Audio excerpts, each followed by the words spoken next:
Janet Yellen's 4-year term as the first female chair of the Federal Reserve has just ended. How did she do? Well, the Fed officially has a dual mandate to maintain full employment and to keep inflation stable.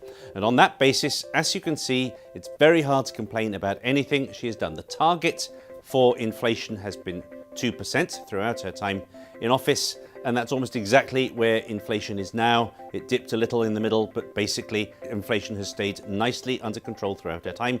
Meanwhile, even if there's very serious ongoing structural long-term unemployment, the unemployment rate has fallen consistently throughout her term. So it's hard to complain about the job she's done there.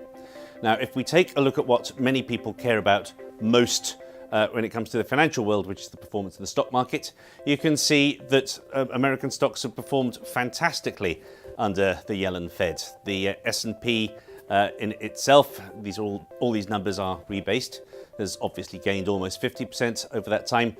If you deflate that by gold, which can be a way of showing whether this has really been achieved by currency debasement, you can see that the S&P has strongly outperformed gold as well. And if you compare it to the FTSE's rest of the world index, you can see that the US has indeed strongly outperformed the rest of the world in terms of its stock market during Janet Yellen's tenure. Again, it's very hard to complain about the results that she has managed in her 4 years.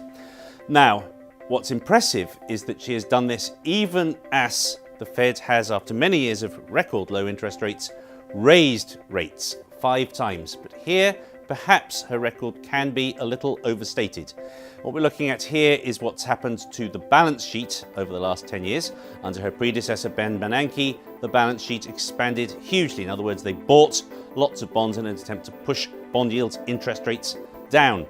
Under Janet Yellen, we saw the end of that program and then the very, very tiny, barely visible move towards reducing the balance sheet again. But if you take a look at the Chicago Fed's Financial Conditions Index, you can see that in fact, the lower the number is there, that means the easier financial conditions are. Thanks to QE, aggressive expansion by other central banks, financial conditions have in fact steadily got easier in the US under Janet Yellen's tenure. You could argue that she has been lucky. It is, however, very hard to argue that she doesn't deserve another term. Jay Powell, her successor, has been on the board for the last 4 years. He is regarded as a continuity candidate, but it does raise the issue, why was it necessary to hire him when a better qualified woman was available?